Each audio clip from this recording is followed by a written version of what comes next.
Assalamualaikum warahmatullahi wabarakatuh. Hari ini kita akan belajar tentang lingkungan yang sehat dan lingkungan yang kotor. Lingkungan ini kan bisa meliputi rumah, kemudian halaman rumah. Nah, sekarang bisa kalian perhatikan gambar pada layar. Gambar rumah apakah itu? Apakah rumah sehat atau rumah yang kotor? Ya, itu adalah gambar rumah yang sehat. Seperti apa sih rumah yang sehat itu? Rumah yang sehat adalah rumah yang bersih, kemudian terhindar dari sarang penyakit. Nah, rumah yang sehat ini menjadikan penghuni rumah menjadi sehat pula. Ya, jadi rumah yang sehat itu bisa tercipta jika kita selalu membersihkan rumah setiap hari. Sampah yang ada harus segera dibuang. Kemudian, daun-daun yang ada di sekitar rumah juga harus dibersihkan, disapu, dikumpulkan. Bagaimana dengan lantainya? Lantai juga ya. Lantai supaya tidak berdebu harus disapu, kemudian dipel. Selain disapu dan dipel agar rumah bersih, ternyata rumah juga harus dirapikan, ya. Kemudian, rumah yang sehat itu adalah rumah yang memiliki ventilasi, ya, memiliki ventilasi. Nah, apa sih fungsi ventilasi itu? Ventilasi berfungsi sebagai tempat pertukaran udara. Jadi, supaya udara yang berada di dalam ruangan bisa tergantikan dengan udara yang segar berasal dari ruangan, sehingga ruangannya tetap terasa segar dan tidak pengap. Nah, perhatikan lagi gambar yang ada pada layar. Itu adalah contoh gambar halaman rumah yang bersih.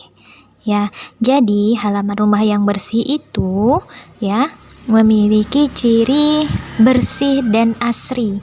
Asri ini karena di sekitaran halaman rumah banyak tumbuh tanaman, ya. Tanaman menjadikan suasananya rindang, sehingga udara di sekitar rumah juga menjadi sejuk. Kemudian lihat halamannya. Halamannya bersih dan tidak ada sampah satupun, ya. Gitu. Jadi sampah itu juga harus dibersihkan, sampah dedaunan, ada pula biasanya sampah-sampah plastik. Nah, sampah ini sebaiknya dibuang di bak sampah. Baiklah, sekarang perhatikan gambar bak sampah berikut. Nah, sudah muncul gambar bak sampahnya. Jadi, bak sampah itu dibedakan menjadi dua jenis, yaitu bak sampah untuk sampah organik dan sampah anorganik. Nah, sampah daun, sisa makanan, dan kertas itu dibuang di tempat sampah organik. Sedangkan sampah plastik itu dibuang di tempat sampah yang bertuliskan sampah non-organik. Kita lanjutkan. Nah, ini sudah muncul halaman rumah ya. Bagaimana nih keadaan halaman rumahnya? Kotor ya? Lihatlah di sekitar halaman rumahnya, tidak terawat. Ya, ada sampah daun-daun dibiarkan berserakan, kemudian ada sampah anorganik ya. Sampah anorganik itu seperti sampah plastik dan kaleng-kaleng bekas makanan. Nah, kemudian tanaman yang tidak disiram juga akan menjadi layu, ya, tidak dirawat. Nah, ini juga merupakan ciri dari halaman rumah yang kotor. Ya, nah sebaiknya ya sampah-sampah organik ini dimanfaatkan lagi dengan cara didaur ulang. Misalnya sampah botol dan kaleng ini ya kita manfaatkan lagi untuk membuat karya atau hiasan lainnya. Contohnya itu misalnya kaleng susu ya. Kaleng susu itu bisa kita kreasikan kembali menjadi tempat pensil yang cantik. Kemudian apa akibatnya jika botol-botol dan kaleng-kaleng tadi itu dibiarkan? Ya, misalnya botol-botol dan kalengan itu dibiarkan berserakan, kemudian turun hujan. Nah, air hujan itu ya menggenangi dan mengisi ruang-ruang botol dan kaleng yang kosong tadi.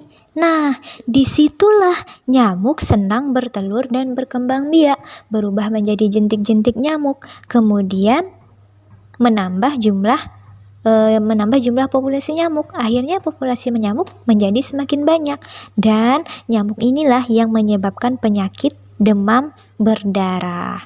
Jadi sudah selayaknya kita itu menjaga kebersihan rumah maupun kebersihan halaman rumah kita agar rumah kita sehat dan kita terhindar dari berbagai macam penyakit. Nah, selain rumah dan halaman rumah ya, yang perlu kita perhatikan kebersihannya adalah salah satu ruangan ini ya, yaitu kamar mandi. Nah, di setiap rumah kalian pasti memiliki kamar mandi kan? Meskipun ada yang digabungkan antara toilet dan kamar mandinya, namun beberapa ada juga yang sudah dipisahkan. Nah, bagaimana sih ciri dari kamar mandi yang bersih dan sehat itu? Jadi, kamar mandi adalah bagian rumah yang sangat penting. Bisa kalian bayangkan jika di rumah kalian tidak memiliki kamar mandi. Tetapi, kamar mandi itu juga tempat yang paling mudah kotor. Ya, karena hampir setiap hari, bukan hampir setiap hari, memang setiap hari, bahkan sehari ada yang 2 kali atau 3 kali menggunakan kamar mandi. Ya, jadi kamar mandi itu harus sering-sering dibersihkan. Caranya bagaimana? Misalnya bak mandi ya, bak mandi atau ember-ember yang ada di dalam kamar mandi itu seharusnya dikuras seminggu sekali, dikuras, dicuci, dibersihkan supaya tidak kotor ya. Kemudian biasanya di dalam kamar mandi itu ada kloset tempat kita BAB dan BAK, buang air besar dan buang air kecil ya. Jadi kloset ini seharusnya disikat setiap hari agar tidak berkerak ya, agar tidak kotor, karena kloset yang kotor nanti menimbulkan penyakit pula walaupun tidak terlihat bakteri dan virusnya.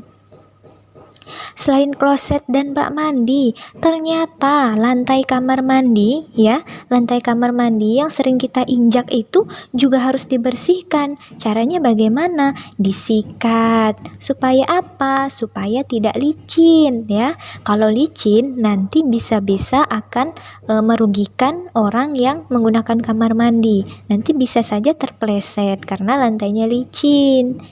Kemudian, bagaimana dengan keadaan kamar mandi yang jarang dibersihkan?